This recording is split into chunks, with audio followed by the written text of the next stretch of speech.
Төртінші бөлім. Ұйқыны реттеу. Қорытындылай келе Уокер ұйқының бұзылуы, ұйқыны бұзатын факторлар мен ұйқыны жақсарту тәсілдері туралы айтады. Ұйқының бұзылуы. Ұйқысы бұзылған кезде адамдар әдетте не сезеді? 1. Айкезбелік, ұйықтап жатқан жерінен тұрып кетіп, жүру, басқа да іс-әрекеттер жасау. Бұл баяу ұйқы кезінде орын алады. 2. Ұйқысыздық, ұйқыға қажетті уақыттың жеткілікті болуы, бірақ көп уақыт бойы ұйқы санының немесе сапасының жетіспеушілігі. Кең таралған триггерлері, эмоционалды проблемалар немесе қайғы. 3. Нарколепсия, сергектік пен ұйқының болмауы. 3 симптоммен сипатталады. Аяқ астынан қатты ұйқы қысуы, ұйқы параличі, яғни жылдам ұйқы фазасында бұлшық ет босаңсуы кезінде ояну, және катаплексия, сергек жүргенде күтпеген жерден бұлшық етті бақылаудан шығару. Жақсы ұйқыға не кедергі? Сағат белдеулерінің ауысуы, ұйқы бұзылуының кең таралған түрі. Ол циркадты ритмді бұзып, саяхатшыларға әсер етеді.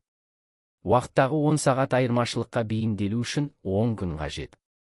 Тіпті саяхаттамайтын адамдардың өзі ұйқыға қатты әсер ететін негізгі 5 фактормен бетпе-бет ұшырасады. 1. Кофеин. Аденозинді рецепторларды блоктап, ұйқыға шығарады. 2. Жарық. Үйіміздегі жасанды жарық циркадты ритмді бұзады. Жылы жарыққа қарағанда көк жарық мелатониннің бөлінуін 2 есе азайтады. 3. Тұрақты температура. Термостаттар биологиялық жүйені басып, температураны теңестіреді.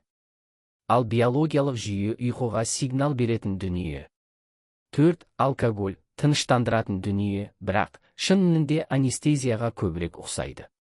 Ол сізді түні бойы оятады, жылдам ұйықтауыңызға кедергі келтіреді. Уокер алкогольден толықтай бас тартуға кеңес береді.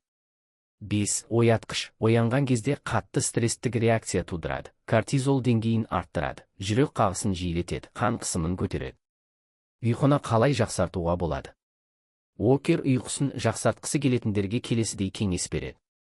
Күнделікті бір уақытта ұйықтап, бір уақытта ояныңыз. Тұрақсыз ұйқы режимі ұйқы сапасын төмендетеді. Ұйқы гигиенасын сақтаңыз. Жатын бөлмедегі температураны түсіріп, шу мен жарықты азайтыңыз. Ұйықтар алдында кофеин, алкоголь ішпеңіз, жаттығу жасамаңыз, түсте, кеште ұйықтамаңыз. Ұйқының ұзақтығы мен сапасын арттыратын физикалық жаттығулар жасаңыз. Физикалық жаттығулар созылмалы эффект береді. Яғни ұзақ мерзімді перспективада көмектеседі. Күнделікті масштабта сері аз, бір күндік жаттығу ұйқыны жақсартпайды. Бірақ бір күнгі ұйқыңыз дұрыс болмаса, келесі күнгі жаттығуыңызды бұзады. Әдеттегі диетаны сақтаңыз, күніне 1000 калориядан кем болмауы қажет. Құрамында көмірсу жоғары диетадан бас тартыңыз. Тағам, күріш, тез тағам, картоп, қант, ұннан жасалған тағамдар бұл тамақтың қолдануын азайтқан абзал. Себебі ол баяу ұйқыны азайтады, ұйқы кезінде жиі оятады. Ұйқы келтіретін дәрілерден бас тартыңыз.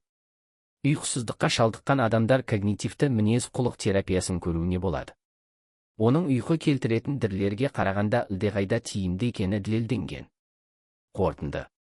Ұйқы біздің денсаулығымыз бен өмір сапамызға тікелей әсер ететін маңызды процесс. Оның бұзылуы есте сақтау қабілетінің төмендеуіне, эмоционалды тұрақсыздыққа және ауыр аурулардың дамуына келуі мүмкін. Мэттью Уокер ұйқының маңыздылығын ғылыми тұрғыдан дәлелдеп, оны жақсарту үшін нақты әдістер ұсынады.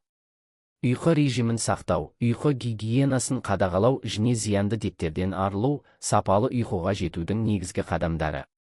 Өзіңіздің денсаулығыңыз бен өмір сүру сапаңыз үшін ұйқыңызды реттеуге бүгіннен бастаңыз.